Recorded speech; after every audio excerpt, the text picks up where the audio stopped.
Good morning student. आज हम Hindi second पढ़ेंगे और हिंदी सेकंड का जो है आज हम पढ़ेंगे 15 लेसन का नाम है संज्ञा। बच्चों देखो, संज्ञा जो है आप फर्स्ट क्लास से पढ़ते आ रहे हो। संज्ञा किसे कहते हैं? किसी व्यक्ति, वस्तु, स्थान, जाति या भाव के नाम को संज्ञा कहते हैं।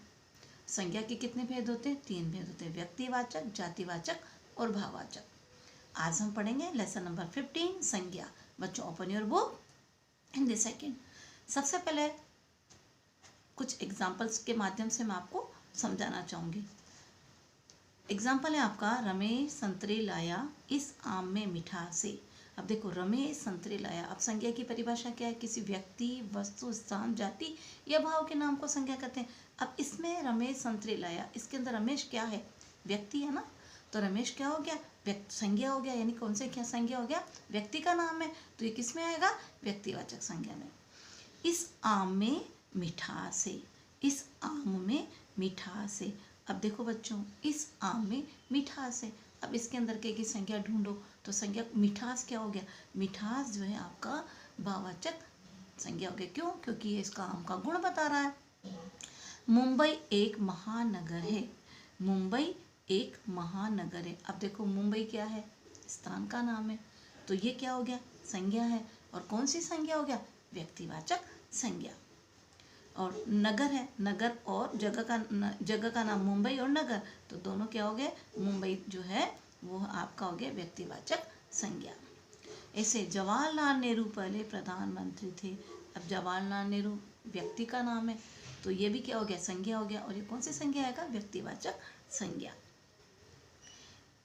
नेक्स्ट जो है आपके इसके अंदर दे रखे व्यक्तिवाचक वस्तु का नाम, जगह का नाम, भाव और पद का नाम।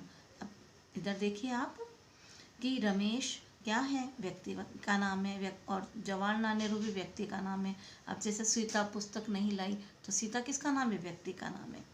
और वस्तु का नाम इसमें संतरे हो गया, आम हो गया, पुस्तक हो गया, ये वस्तु का नाम है। जगह का नाम क्या है? जगह का जो नाम है मुंबई और नगर।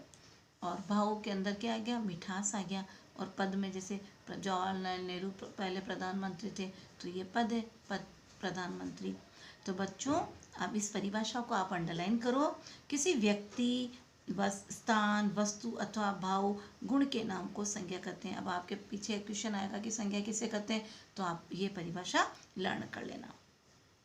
इसके बाद में संज्ञा के कितने भेद हुए? मैंने आपको बताया कि 3 भेद है, व्यक्तिवाचक, जातिवाचक, भाववाचक। आज हम सबसे पहले व्यक्तिवाचक संज्ञा पढ़ेंगे। व्यक्तिवाचक संज्ञा पढ़ने से पहले हम परिभाषा को पढ़ेंगे। जिन शब्द से किसी, अब इसमें ध्यान रखना, व्यक्तिवाचक में विशेष शब्द आएगा। जिन शब्द से किसी विशेष, यानी विशेष में निश्चित व्यक्ति, वस्तु अथवा स्थान का बोध हो, उसे क्या कहेंगे? व्यक्तिवाचक संज्ञा। अब इसमें लर्न करने के लिए आपको कैसे याद रखोगे कि व्यक्तिवाचक संज्ञा विशेष व्यक्ति, वस्तु और स्थान का जो बोध कराते हैं ना, वो जो शब्द वो क्या कहलाएंगे? व्यक्तिवाचक संज्ञा। जैसे मान लो ताजमहल आगरा में, अब ताजमहल पर्टिकुलर किसका बोध करा रहा है? ताजमहल का। गीता रामायण पढ़ती है, गीता व्यक्ति का बोध करा रहा है, विशेष व्यक्ति का। सीता पढ़ती है, यहाँ भी व्यक्ति का बोध करा रहे हैं, सीता। रमेश विद्यालय जाता है, पर्टिकुलर नाम है व्यक्ति का। और डॉक्टर मनमोहन सिंह हमारे प्रधानमंत्री थे, तो यहाँ पर डॉक्टर मनमोहन सिंह जो है व्यक्ति विशेष का बोध करा रहे हैं। तो ये सब है किसके उदाहरण है बच्चों? व्यक्तिवाचक संज्ञा। तो आप क्या करेंगे? पहले संज्ञा किसे कहते हैं, फिर व्यक्तिवाचक संज्ञा। जब डेफिनेशन लिखेंगे तो इसके कोई से भी 3 एग्जाम्पल आप लर्न कर लेना, क्योंकि एग्जाम आपके जो पेपर है उसमें आ सकते हैं व्यक्तिवाचक संज्ञा किसे कहते हैं, उदाहरण सहित बताओ। तो आप क्या बताएंगे? पहले व्यक्तिवाचक संज्ञा की परिभाषा बताएंगे और फिर इसके एग्जाम्पल बताएंगे। बच्चों turn your page, page number आएंगे हम 80। अब हम नेक्स्ट संज्ञा पढ़ रहे हैं, जातिवाचक संज्ञा। देखो, व्यक्तिवाचक संज्ञा में विशेष यानी निश्चित व्यक्ति, वस्तु, स्थान का बोध करा है। अब हम पढ़ रहे हैं जातिवाचक। तो सबसे पहले मैं जातिवाचक संज्ञा पढ़ाने से पहले आपको इसकी डेफिनेशन बता रही हूँ। जिस शब्द से किसी वर्ग, वर्ग से मतलब है जाति, यानी उसकी संपूर्ण जाति का जो बोध कराएगा वो होगा जातिवाचक संज्ञा। जिस शब्द से किसी वर्ग, जाति के सभी पदार्थों, वस्तुओं, प्राणियों का बोध हो, उसे जातिवाचक संज्ञा कहते हैं। जैसे मान लो एग्जाम्पल मैं आपको दे रही हूँ, बच्चे क्रिकेट खेलते हैं, तो कौन खेल रहे हैं? बच्चे। अब बच्चे पर्टिकुलर किसी का नाम नहीं दिया। अगर यहाँ बोलता राम क्रिकेट खेल रहा है तो राम व्यक्ति का नाम होता, तो व्यक्तिवाचक संज्ञा होता। लेकिन यहाँ पर ये बच्चे क्रिकेट खेल रहे हैं, खेलते हैं, तो यहाँ पर बच्चे क्या है? संपूर्ण जाति का बोध करा रहे, किसी वर्ग का। तो अपना पता लग जाएगा आपको कि ये बच्चे जो है जातिवाचक संज्ञा है।